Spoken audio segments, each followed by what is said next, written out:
Shemai. Thanks for joining us. Let me know you're here and we'll start in about half a minute time.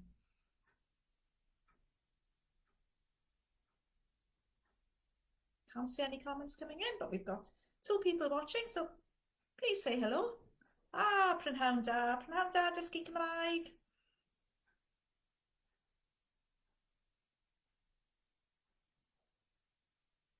Prynhawn da, croeso. Croeso I warm up your Welsh.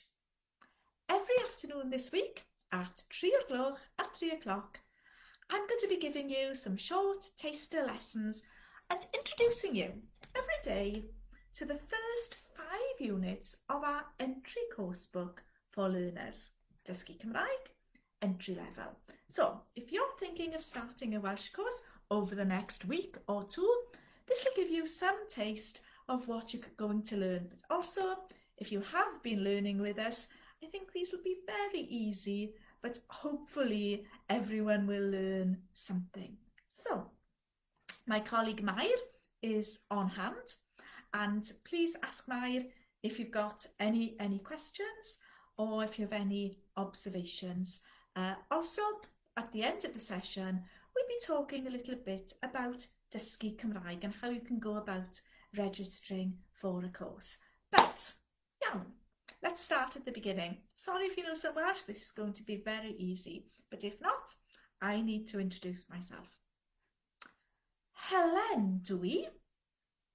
Helen dwi. Helen dwi. Helen dwi. Yeah, so in English we'd say I'm Helen, and Gymraeg we put our names first. Very self-important. Helen dwi. Now, hopefully these sessions will be as interactive as possible. If I invite you to speak, join in with me. So, Helen dwi, you say my name out loud. Helen dwi. Da iawn. Okay, I'm going to give you a name. You put the name into the slot instead of Helen. Okay, Sian. Sian dwi. Bob. Bob dwi. Beth. Beth dwi. Aled. Aled dwi. Donna. Donna dwi. Jack. Jack dwi. Easy. So, you can now actually tell me your name. Da iawn. Well, Helen dwi, croeso. And that dwi is extremely important and generally comes at the beginning of a sentence, apart from when we're introducing ourselves. So, we're going to learn the word to watch. To watch is gwylio, gwylio, gwylio, gwylio. So, I watch or I'm watching, dwi'n gwylio, dwi'n gwylio, dwi'n gwylio, dwi'n gwylio. So it's that same dwi, but there's a little N there we really need to hear. Dwi'n gwylio. You try. Dwi'n gwylio. Da iawn. Okay, so B. Dwi'n gwylio Newsnight. Dwi'n gwylio Pobl y Cwm. Dwi'n gwylio Match of the Day. Dwi'n gwylio. Yeah, dwi'n gwylio Pobl y Cwm. Great excitement because it's back tomorrow after a rest due to COVID. Dwi'n gwylio. Tell me you watch these programmes. Just pop it on at the end after dwi'n gwylio. Strictly. Dwi'n gwylio strictly. I'm a celebrity. Dwi'n gwylio I'm a celebrity. Newsnight. Dwi'n gwylio Newsnight. Tell me what you really watch. Da iawn. So, Helen ydw i. Dwi'n gwylio Newsnight. Here it is. Gwylio. You can see this, okay? Gwylio. Just a little bit about pronunciation. That O is an important letter in Gymraeg in Welsh. Have a look at my mouth, the shape of my mouth. O. Yeah? We don't say O, but O. Gwylio. Gwylio. Gwylio. Gwylio. Da iawn. So, another letter, which is important, is F. One of the letters in the Welsh alphabet, of course, not in the English alphabet. Quite hard to explain how to say, but my tongue is at the tip of the roof of my mouth, and I'm kind of blowing into it. And of course, such a common letter in place names. West Wales, we have Llanelli. Two L's in there. Llanelli, you try. North Wales, we have Llandudno. Llandudno. And in South East Wales, just down the road from me, we have Llantrisant. Llantrisant. But the next word I want to look at has this letter in the middle, and it means to read. Darllen. Darllen. Darllen. Darllen. A chi? And if you can't get it now, work on it for the rest of the day. So, I watch, dwi'n gwylio, I read, or I'm reading, dwi'n darllen. Dwi'n darllen. Dwi'n darllen. Dwi'n darllen. Okay, so for me, dwi'n darllen Western Mail. Dwi'n darllen Lingo, an excellent magazine for dysgwyr Cymraeg for Welsh learners. Look it up, it's excellent. Dwi'n darllen Lingo.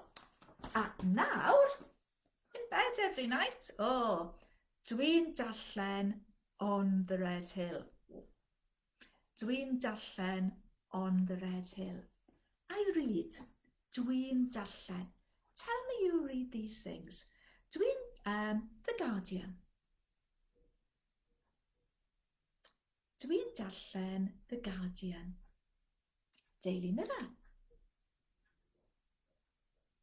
Dwi'n darllen The Daily Mirror. Harry Potter. Dwi'n darllen Harry Potter. So, we've done how to introduce yourself, Helen dwi, and then dwi'n, followed by a verb. We've done dwi'n gwylio, dwi'n darllen. Challenge by tomorrow, learn 4 verbs, something like cooking, sitting, driving, and you can just put them after dwi'n, and you're starting speaking Cymraeg.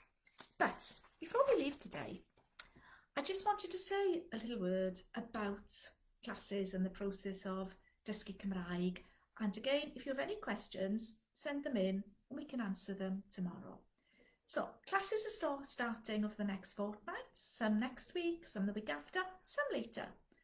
You can find the information out on our website, which is dysgucymraeg.cymru or learnwelsh.cymru. The first question you have to ask yourself, as a beginner, I presume, is how much time do I have to devote to my learning? That's such an important question, because you can get courses for 2 hours, 2 hours, 4 hours, 4 hours, up to 9 hours, or maybe even more. So that's the first question, and obviously the more time you have to devote, the faster you're going to progress. And then there's a choice to make, and COVID-19 has changed our world in so many aspects, and it's dramatically changed dysgu Cymraeg. So at the moment, you have to make a choice of 3 types of course, at least.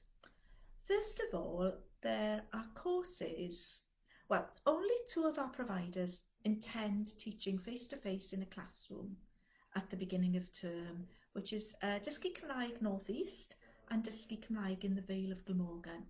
Everyone else will be teaching in a virtual classroom for at least the first term. So you need to decide, do you want a class which could possibly become a face-to-face class if the health situation allows, or if you live in one of the 2 areas I mentioned? Would you like a class which is going to be definitely a virtual classroom for the whole year? Or would you like maybe a blended learning course where you have to do 1 hour self-study online and then join fellow learners in a classroom? These courses are available at the moment at entry level only, but you can get your virtual classroom or your face-to-face, of course, at any level. So you need to choose a course provider, and you can find a course. dysgucymraeg.cymru, learnwelsh.cymru. But back to Cymraeg. So, Helen dwi'n gwylio Newsnight, dwi'n darllen On the Red Hill. This is all part of Uned 1 of our course book.